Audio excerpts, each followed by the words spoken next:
In the late 1990s to early 2000s, the Democratic Republic of Congo was the site of a war that was so devastating in its scale and which involved so many countries that it was dubbed the Great War of Africa, or Africa's World War. Fast forward to today, with Rwandan-backed rebels recently capturing a key Congolese provincial capital last week, and seemingly with an eye on pushing forwards, there are fears that the conflict could spiral into a wider regional war. So in this video, we'll explain what's going on in the region, and why things look like they could escalate.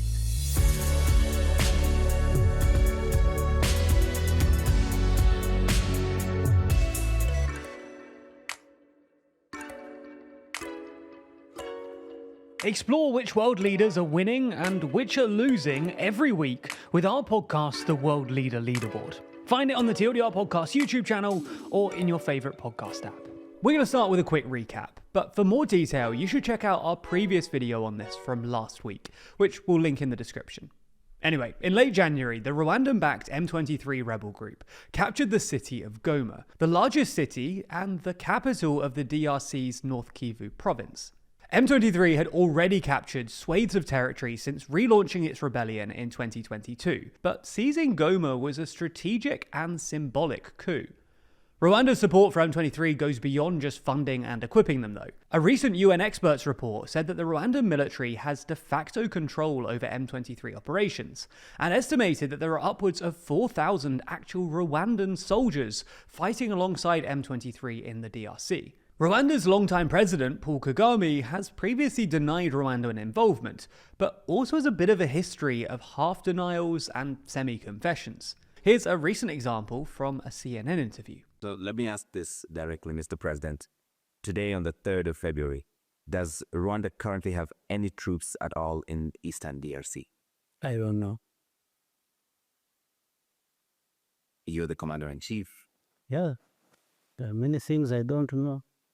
But if you want to ask me, is there a problem in Congo that concerns Rwanda, and that Rwanda would do anything to protect itself? I'd say 100%. Rwanda's stated justification is that it needs to protect its own security and the safety of ethnic Tutsis in the eastern DRC. The same justification that saw Kagame's Rwanda invade the DRC twice in the late 90s following the Rwandan genocide, when Hutu extremists killed some 800,000 primarily Tutsi people in Rwanda. Rwanda does of course have other strategic and economic interests in the eastern DRC though.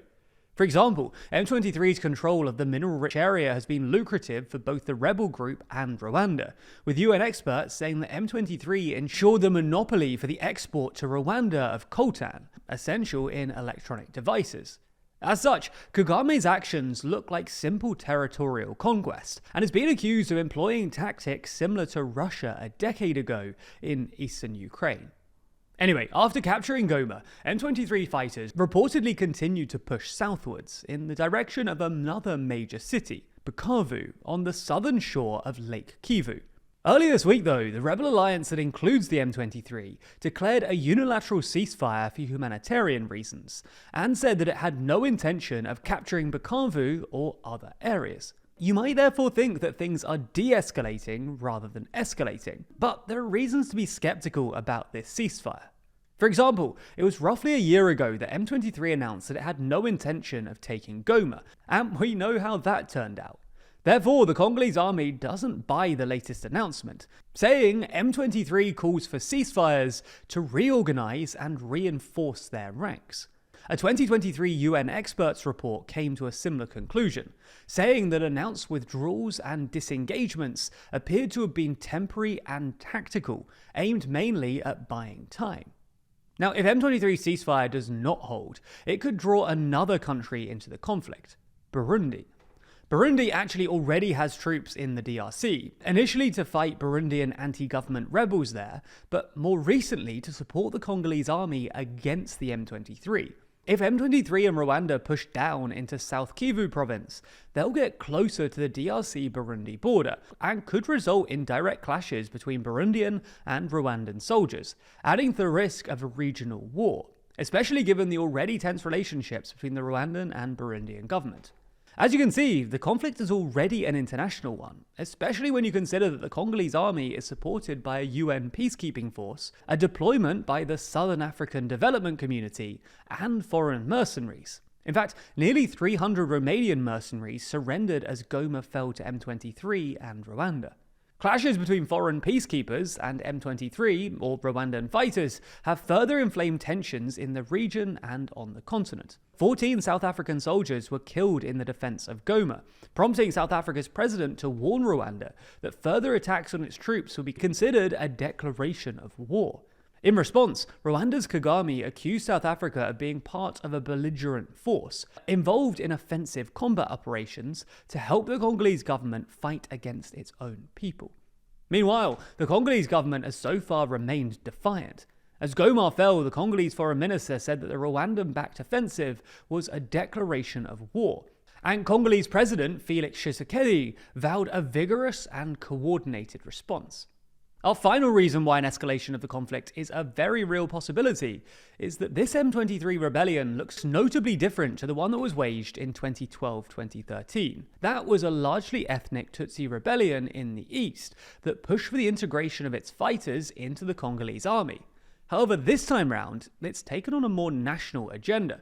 According to international crisis group analysis, M23 has accumulated resources and allies, making them attractive partners not only to armed groups in eastern DRC, but to others aiming to undermine President Tshisekedi. Last year, M23 joined the Congolese River Alliance, or AFC, which sort of acts as a political umbrella for the group. In fact, the AFC's leader is Nangaa, who is not a Tutsi, and is in fact a former Congolese Electoral Commission chief, and is an ally-turned-rival of President Tshisekedi. After capturing Goma, Nangaa said that his group's eyes were on the capital 1,000 miles away, saying that we want to go to Kinshasa, take power, and lead the country. The International Crisis Group writes that this aligns with Rwanda's probable strategy of creating a deniable but powerful Congolese front to exact the maximum leverage over the DRC and confirm its dominance of North Kivu province at a minimum. So at this point, what hope is there for de-escalation? Well, mediation efforts, unsuccessful so far, are ongoing. Both the DRC's Tshisekedi and Rwanda's Kagame are due to attend a regional summit this weekend. But the two sides are clearly far apart, and it was only last week that Tshisekedi pulled out of planned Kenyan brokered talks. At the same time, perhaps the most powerful instrument to end Rwanda's support for M23, international sanctions, is struggling to go from words to action. M23's previous rebellion was defeated after Rwanda withdrew its support for the group, when the international community cut aid to Rwanda. But Kagame has increasingly positioned himself as a key, reliable partner of the international, particularly Western community, whether it's promoting Rwanda as a business-friendly beacon of stability in Africa, sending peacekeepers to protect Western gas infrastructure in Mozambique from Islamist insurgents, agreeing to take deported asylum seekers from the UK, or signing a minerals agreement with the EU. Since Goma fell, there have been the beginnings of a push to pressure Rwanda. The UK warned that Rwanda was jeopardizing its aid. Germany cancelled a meeting with Rwandan officials, and Belgium is pushing for the EU to suspend its minerals agreement. But whether any of this turns into effective concrete action remains to be seen. That's not the end of the story though, with 2025 already shaping up to be a rather busy year for news. In fact, there's so much going on that we don't even have time to cover it all. Just in America, there's everything from the question of whether Trump's becoming an imperial president, to America's wild history of territorial expansion, to questioning if the US is actually an oligarchy. All of these things could quickly lead you to saying, WTF USA, which is appropriately the name of the series which I'm literally telling you about right now. WTF USA takes a tongue-in-cheek look at the weirder side of US politics, unpacking what Trump's really up to and why Trump's kind of weird decisions could end up being incredibly impactful.